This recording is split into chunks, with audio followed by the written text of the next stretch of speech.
Hello everyone and welcome to another car profile, and we're looking at the Mercedes SLS AMG GT3, which you can see in the background right now. If you enjoyed this video, as always, do give it a like and do subscribe to the channel to stay in touch with all the latest content, including these car profiles, beat the metas, and everything in between. There are the bot values for this car, so the same across the board because it is a classic car. So Gran Turismo aren't really bopping this that much, to be honest with you. They're just trying to make sure it's not near the front, and we'll see how close or far it is in this video. So it's quite heavy, but a lot of horsepower, which is similar to what the bot was in real life, to be honest with you. This car was first introduced in Gran Turismo 6. It has a 6.2 litre naturally aspirated V8 engine, front engine rear wheel drive, 6 gears. It first competed in real life in 2010, so quite a while ago now, and it raced until its replacement, the AMG GT. Delivery in-game is actually close to the Dubai 24 Hours livery, and it had success there, winning it twice. What we're going to do, though, is jump into some of the car profile tests, and I'm going to explain some of the strengths, weaknesses, should you use this car or not use this car, as we head to Laguna Seca for the low-speed bop test. So what we do, if you're new to these car profiles, we do 1 out lap and 10 fast laps. I show you the fastest lap, but we take the optimum time to actually get the overall time that it could get, and we put it in a leaderboard. We are racing the Audi R8 LMS Evo in terms of fastest laps at the moment, although some of these cars do need retesting. They don't need retesting at the low-speed bop from memory, so we are competing there. Very close to it, actually, in Sector 1, 21.7. Now, with this car, it does struggle on gears. The ratios of first and second especially seem to be very short, so you do over-rev this engine a lot when you come down the gears. Coming up to this kink here, oh my word, it handled this beautifully. I'm not sure whether it's the extra weight or not. It's just planting the car a little bit more, but it goes through that kink so nicely. Coming up to the corkscrew then, as we come into here, I did struggle a little bit with the gears initially here as I go up to third gear, and it felt like a bit of a short shift, to be honest with you. And we can see that we're now 1.5 tenths down on that Audi R8. As we start to approach some medium speed corners, this is where this car does actually feel quite nice, to be honest with you, but it's the low speed corners where this car does struggle as we come into the final corner here. And it's because of the gear ratios. Instantly, look at that, I have to short shift straight away to second gear, and then second gear wasn't too bad in that situation because we managed to get the grip over the rear tires. But we head towards the line there, 3.5 tenths down on that Audi R8 LMS Evo, but 121.5 there in terms of fastest laps. But remember, we do look at optimums like I just said. So what we'll do, we'll pull them all up in the leaderboard and we'll have a look here. You can see all the old ones there. They're the ones that do need some retest potentially, not on this circuit, but just overall. I have to put old to say they've been changed somewhere. But P8 there, Mercedes AMG GT3, that hasn't been changed yet, although there's a patch the day before I filmed this, and you never know. The SLS P13, that's not actually too bad, to be honest with you. Very much in the top half of the grid then in terms of cars, which is very interesting to see. Bearing in mind it's got a lot of weight and a lot of horsepower, it seems to do not too shabby at Laguna Seca. There is our top 30 then. So we've got the Ford GT race car down at the bottom. We go to the Alfa Romeo 4C, which is P40 right now. Some of the older cars down here, this is where I expected it to be with the Z4 and the Aston Martin DBR9 GT1. However, it's not. And here we are with P43 then. The car at the back of the pack, the McLaren F1 GTR. And that is all the tests we've done for now in terms of Laguna Seca. Of course, we have done more tests with some of the older patches, but that is the most up-to-date test for those cars that we have currently. So we've done the low speed. Time for the medium speed, where we head to Suzuka, of course, one of my favorite tracks. Well, a track I'm very good at, in my opinion, in terms of consistency as well as we go through turn 1. It can trail brake so nicely, this car. One of the best trail braking cars in the game. Because of that weight, I suspect it just settles so much over the front wheels, it just allows the car to turn in so nice. It does have a big wang on the back as well, so maybe it does help with the rear as well, but the front just sticks. This corner was quite hard in terms of gear choice, just because of that second gear being so short. But look at that, we're only half a tenth off the Audi R8 in a handling section. This car not doing too bad at all. Now, it does have some low-end grunts, which does help it a little bit with the struggle of first and second gear. Tidgney 1 was a bit of a struggle, and you can see there, it nearly understeered off the circuit. I'm not sure what was so wrong with Tidgney 1, but it really was a struggle in this car as we head towards the line there. You can see we've lost a bit of time there, 3 tenths down, lost time on our own there. We were a tenth down on our own optimum best time at the moment as well, so quite significant. Leaving the hairpin, no issues whatsoever. I feel that because it's not a turbocharged car, it doesn't really suffer too much there at the hairpin. As long as you're straight and true, you put your foot down, it will go. You do need a quick shift to second gear though, because of the short ratios that are in this car. Head towards Spoon then. This is more of a medium speed corner and then drops to a lower speed corner. So the first part is absolutely fine. The second part, it just feels clunky. You can see there, I had to just dab the brake a little bit more to try and get that front round as we accelerate out of there then. And we're going to head towards the end of Sector 3. looking to compete against the Audi R8 LMS. That car is so fast, the R8. It really is. But it should be. It's a bit unstable, obviously, in a race pace. But we are 4.5 tenths down right now. Through 130R we go. 146 miles an hour is 4 or 5 miles an hour down on the absolute best as we come into the Casio Triangle. This was a bit of a struggle in this car, actually. It did suffer on exit quite a lot here. Are we going to suffer this time? Tiniest of wiggles. Nothing major, though, as we head towards the line there. You can tell I was being cautious. As we get towards the line then, 59.4 there for, well, nearly 5 tenths of a second down on that Audi R8. So still not too bad at all, in my opinion, in terms of fastest laps. It just struggles when you start getting to the low-speed corners. Let's have a look here on the leaderboard then. It's not in the top 10 there.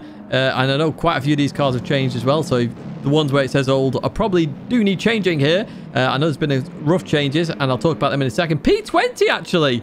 Not too shabby. It is with quite a few old cars there, though. The Mercedes AMG GT3, its replacement there, P17. And the Audi R8 LMS there, also up there on the leaderboards. But yeah, in terms of these retests, remember, I will be retesting all these cars at some point when the BOP has settled down, because they're changing them by 1 or 2 kilograms now, not drastic changes. They're just fine-tuning it, in my opinion. And in that situation, there's no point in me constantly doing retests. Like the Jaguar F-Type, I've done that test 4 times now, is it? And yeah, it's one of those where we'll just wait for it to settle down. We'll see with the patch. I'll already know because this is after patch day, of course. We'll see where we are at there. But that is Suzuka done. 43 cars tested there. What we are going to do is jump to our high-speed test. Well, we don't have as many tests done here, of course. This is a brand new track that we are doing our high-speed tests on. It's Sardinia Layout A in reverse. Now, turn 1 here is a real big test for a lot of cars there. 152, 153 miles an hour has been the peak car at the moment as we go into this braking zone. And we're actually racing the Audi R8 LMS. So you didn't know this, but that car is now the fastest car here. I am doing retests of the old cars that haven't changed.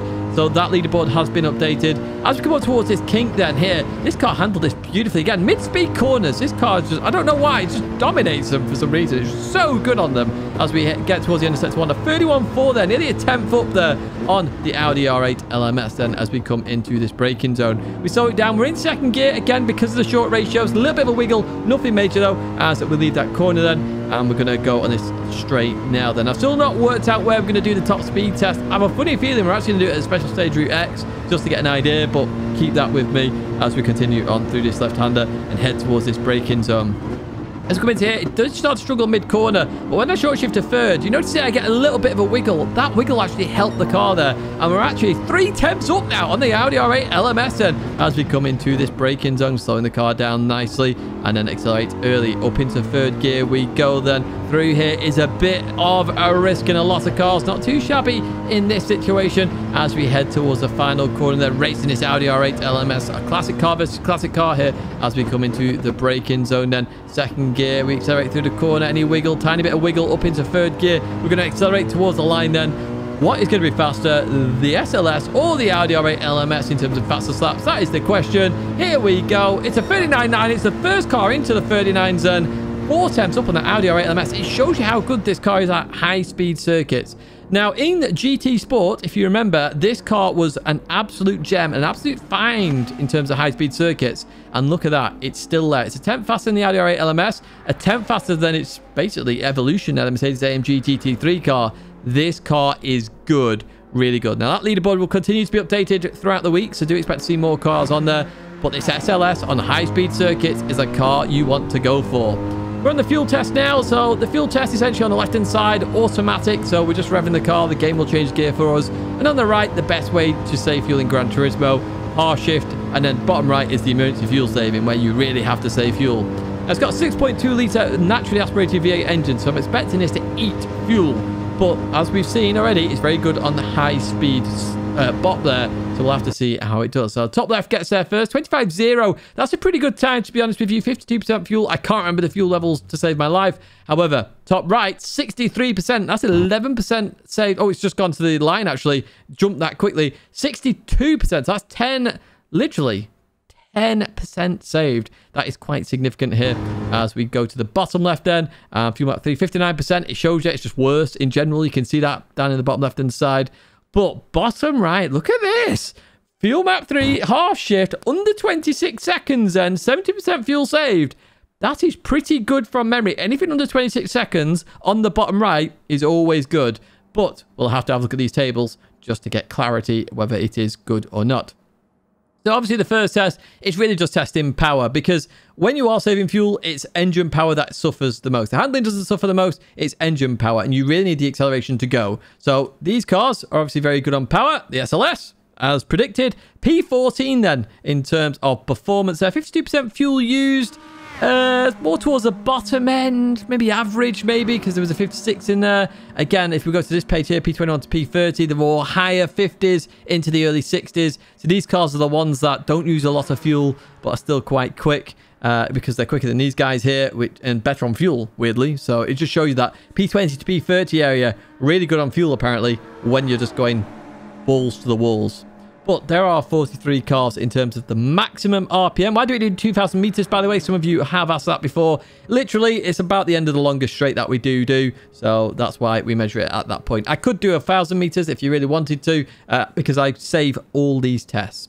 So we're starting the top 10 for the half shift here. So that is obviously the best way to save fuel. It does go up a couple of positions here, though, up into P12. So it was P14, up into P12. It's around where some of the old classic cars are, the Z4 and the FT1, of course. 62% fuel used. So yeah, it's still not the greatest. It's got a 6.2 litre engine. I don't expect it to be the greatest. So, you know, Gran Turismo are simulating that quite well. Weirdly, it's better than the AMG. It's evolution, should I say. It's not better than some of these cars, but these cars are slower in a straight line. So I would prefer the SLS over these cars as we get towards the end of the grid there with the Renault RS01 GT3 car. Of course, some of these do need a retest. I have said this before. Some have had high-speed bop changes, and obviously high-speed is significant here because that's the bop we are using for these tests. It doesn't really change across the bops because it's all about engine and transmission and shift points, which is why we can just do this test at Special Stage Route X. It's not in the top 10 then on automatic. It does go up to P12 then, so cutting that engine power, it does still... well, I mean, it's tied there for P11 with the Genesis, to be fair. It's still not too shabby at all, really, in the grand scheme of it. It still pulls along, and I suppose it's that grunt that I talked about as well. You know, even low down, it had some grunt there in this car, and it feels like that engine power just keeps pulling and pulling. It's got enough engine power there in terms of the, I think it's 517 brake horsepower in terms of its power. Literally, it can just keep pulling along, because some of these cars are actually under 500 brake horsepower with their bop. What we are going to do now is go to the emergency fuel saving, which is obviously the best way to fuel save as we jump to that. So it's not in the top 10. It's not made it into that top 10 then, which can be significant, although we know it's under 26 seconds. We know it's done quite well here because we're already nearly under 26 seconds in terms of P10 then. Let's go to this next. Yeah, look at that. It's really good then. 70%. It's actually on the upper end now of fuel saved. This SLS, very good fuel saver. It looks like very good fuel saver indeed. That engine just allowing it to pull along really nicely. It's very much in the upper averages, I'd say, upper high end. But there are some better cars in terms of fuel saving, just not on the performance there as well. But we know it's done not too shabby on some of the bop tests that we've done in terms of Laguna, Suzuka, and Sardinia Layout A in reverse. Get towards the end of this grid then, the Renault still at the back there, 72%. So the SLS looking not too shabby for fuel at all. Definitely can fuel save. That is a given. But we've done the fuel saving. Now it's time for the tyre test. Now, just before we jump into this, or as we jump into it, should I say, I know some of you, or I think 2 of you now said about doing mileage rather than times. I will look into it. Don't you worry. Leave that with me. And I will respond to your comments as well when I get to them. I am going through comments right now and doing an hour a night to catch up.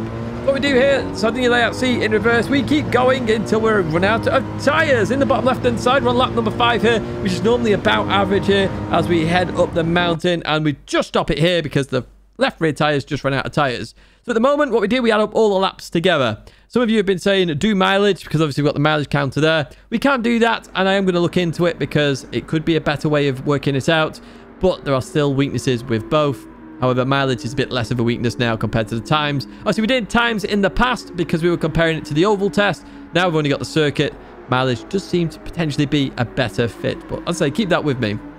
It's not in the top 20. We've not seen any green light up there at the moment. So it's not that good on Tyre Wear. And to be honest, it was just before the average corner. So what we normally do is get to the top of the hill and get into the right-hander. And that's normally where a lot of cars run out. It's where a lot of these cars run out right here.